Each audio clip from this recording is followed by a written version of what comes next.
Good morning, students. Welcome back in your SS class. Student, we have started our fourth chapter of history, that is tribals, Gikus, and the vision of the golden age. And already we have completed one video lecture, and this would be the second part of this chapter. Right, students? So let's discuss about this chapter. So before going to discuss this chapter, what we are going to study in this video lecture. So we have two topics which we have left in this chapter. The first one is that effect of the colonial rule over the tribal groups, and the second one is some important uprising.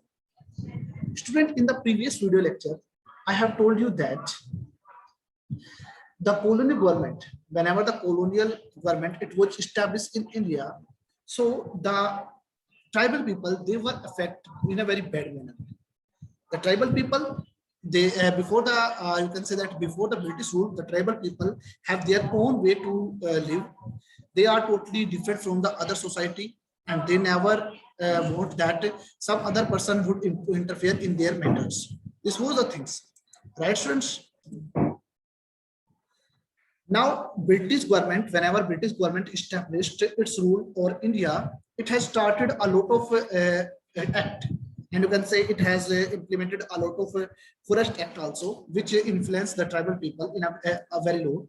So in this video lecture, we will focus on that. What were the effects of the colonial rule over the tribal people? And whenever the tribal people, they were badly affected with it, so they have some important uprising, and you can say they protested against the British government. So we will study all these things in this video lecture. Right, students?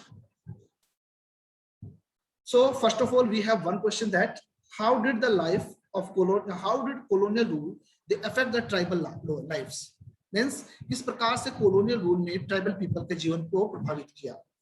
So dear student, the lives of the tribal groups, it changed during the British rule, you can say entirely. It has a very great effect of the you can say that on the life of the tribal people. Their faiths, they were tried to change via Christian missionaries, and laws related to the forest, they were also have directly impact on their traditional right also. Means first of all, the Christian missionaries they started to convert these tribal people into Christian religion. That's why their faith and their religion is going to change, and this was the impact by the Christian missionaries. Second thing, the British government, it has made a lot of rule and regulations. Second thing, the British government, it has made a lot of rule and regulation related to the forest. And these forest laws and rule and regulations, they had a great impact, direct impact on the traditional right of these people. Right, students? So let's discuss the impact of the things. So first of all, the impact on the tribal chief. What had happened to the tribal chief? First of all, we have to study this thing. Means जो tribal chief है उनके ऊपर क्या प्रभाव पड़ता है उसको पढ़ेंगे हम, right? So dear student, first of all, we will see the impact of the tribal impact on the tribal chief of these colonial rules. This was the first point. So first of all, let's compare the situation before the colonial rule and after the colonial rule. First of all, we have to compare this thing. So before the arrival of the British, the tribal chiefs, they enjoy economical power over the, you can say that, over the particular area, and they had also the right to administer the tribal area and control their territory. It means he works, and you can say he worked like a king of that particular area, right? So this was the situation, you can say that this was the situation before the British government arrival. Means before the before the arrival of the British, the tribal chief, they enjoyed a lot of powers. They have economical power also, and even they have the right to take the administrative decision to related to the tribal group also, and even they control all the territory wherever they have established. Right. So in this way, he administered, and you can say he had a great power related to the tribal area. Okay, this was the situation of the tribal chief before the arrival of the Britishers. But whenever Britishers came, so under the British rule, the functions and the power of the tribal chiefs, it has been changed. It has been changed because they were allowed to keep their land titles only. but lost their administrative power, and even they were forced to follow the laws made by the British officers in India. So in this way, under the British rule, the function and the powers of the tribal people totally changed. Before the arrival of the Britishers, the tribal chief, it enjoyed a lot of powers. Whether he or she can take the decisions related to economical power, administrative power, and other things. But whenever these tribal people, whenever the British government came in India, and it has made a lot of laws, so after then the position of these tribal chief, it has been totally changed. They have their land title also, but they lost their administrative right. They did not have any right to take the decision related to the administrative things of the tribal people. And most of the tribal people, they have to follow the rules prepared by the Britishers. So in this way, the position, and you can say the power of the tribal chief, it was totally changed. Rules made by the Britishers, they took over the authority and power which they enjoyed earlier. Means whatever is rule prepared by the Britishers, they took over the authority and power of the tribal chief. Whatever they enjoyed in the before the arrival of the Britishers. So in this way, the position, the power, the authority, it was totally changed of the tribal chief. This was the impact of the colonial rule over the tribal chief. Hope so this thing is clear to all of you. Now the second impact, what happened to the shifting cultivators? Already told you that maximum tribal people, they exercise shifting cultivation. I have already told you in the last video lecture. So let's think about it. What were the impact of the colonial rule on the shifting cultivators? So the British, sir, they were uncomfortable with the shifting cultivators. Reason is that because they want that more and more revenue. And they also want that only settled group can be controlled in a very easy manner. And these shifting cultivators, they can't be, you can say, controlled in a very easy manner. So that's why they wanted that these must live like a settled group. They wanted this thing. So the British, they wanted that because their main aim of the British, it was just only revenue. They want to get more and more revenue. So that's why they introduced a lot of settlements. And we have studied about these things in the third chapter of this class. Right, students? They have started a lot of land settlements so that the land can be reformed and the fertility can be increased, and the ultimate aim to maximize the revenue. It was the ultimate aim. But my dear student, these tribal people, they cultivated land as a shifting cultivation, and they never paid any revenue. So in this way, the Britishers, they were not able to get the revenue in these areas. This was the basic reason. So the British efforts to settle the Jhum cultivators was not very successful in the northeastern part of India. Yeah, this is the most important thing, that tribal people, they have given some rule and regulation which they have to follow. But Britishers, the effort of the Britishers, it was somewhere it was very unsuccessful also, because in the you can say that in the northeastern part of the India, the Jhum cultivators, you can say that the shifting cultivators, they were not under their control, because at that particular area the land was not so fertile. The land was not so fertile that they will able to pay revenue also. That's why the Jhum, the rule and regulation, or you can say that the effort of the Britishers to settle the Jhum cultivators as a settled life, it was not successful in the northeastern part of India. But my dear student, for rest of the part of India, it was successful. Rest of the part of the India, it was successful. The tribal people, they have to stay, or you can say settle a particular area, and they have to do cultivation there. In this way, so that the Britishers, they could get more and more revenue. But after facing a widespread protest, the Britishers, they had to allow some of them to carry shifting cultivation in some part of the forest, because widespread protest was there under the tribal people. Yeah, among the tribal people, you can say that, because the land is not so much fertile that they could live in a settled life. This was the basic reason. But in most of the central part of the shifting cultivation, it was prohibited. In the most of the central part of India, the shifting cultivation, it was totally prohibited, and the lands, it was they were assigned to the cultivators. It was you can say that assigned, that particular land is belong to particular person, and he or she has to cultivate that particular land and paid revenue. This was the things. So in this way, only few part of India, except this few part of India, maximum part of tribal area, wherever the shifting cultivation was done, it was totally changed. Now the shifting cultivators, they have to live as a settled life, and they have to pay revenue also, right? But many of the shifting cultivators, they protested against it. That's why some in some areas, some people, and you can say some tribal people, they can do shifting cultivation also, right friends? Now next one is forest laws and their impact.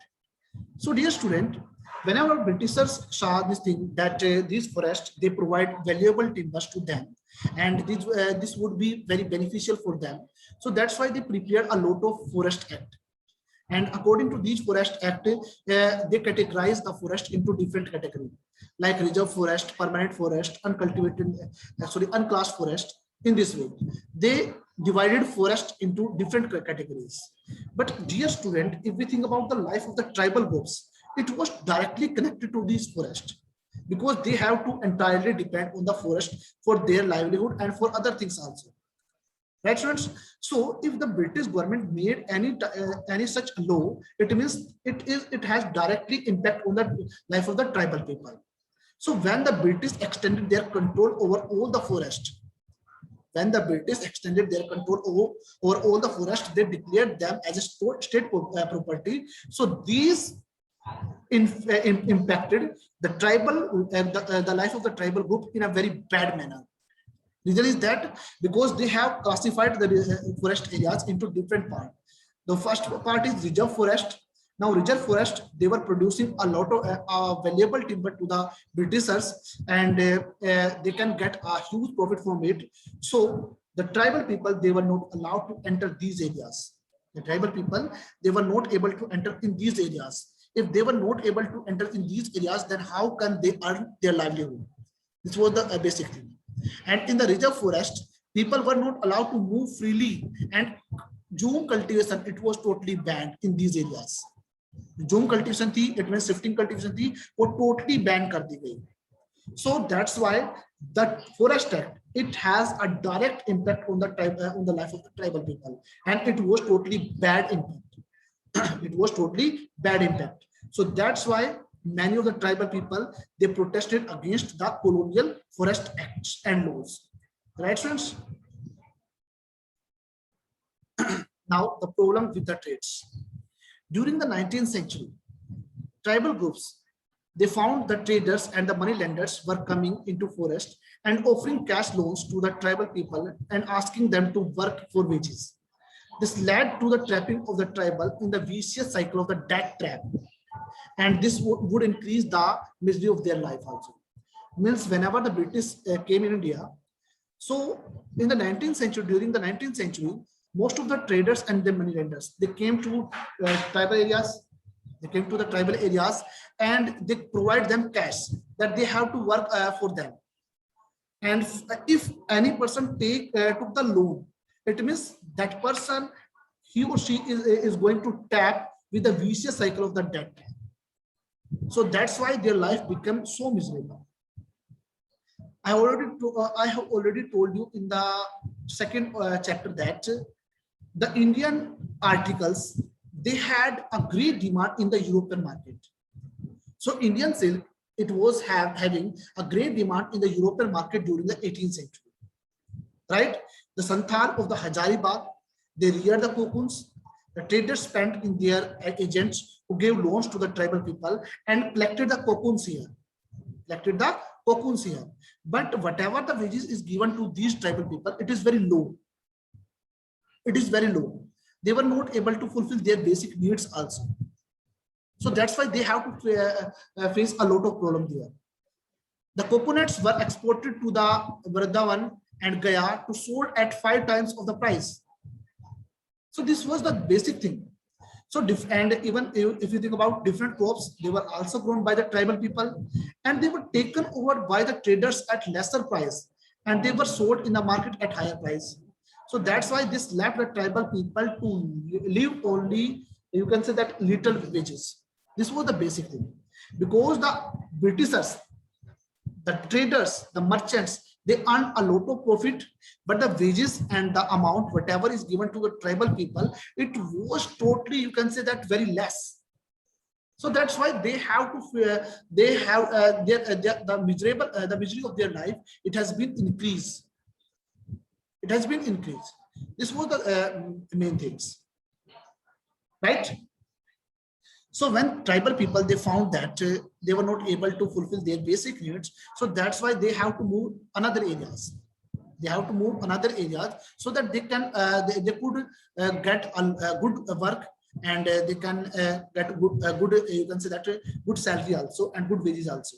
That's why they have to move another area in search of the work also. So the plight of the tribal people who had to go far away from their homes in search of work, it was not very good. The people of the tribal people, they move, you can say that for the search of the work in a very different areas. But in the far away places, the situation is not so much good. Even the situation of that particular area, it is also very worse. The tribal people, they were recruited in a very large number to work for the tea plantation areas, coal mines, and through the contractors. But they were paid very low wages, and even they were prevented also that they were not able to return their home also.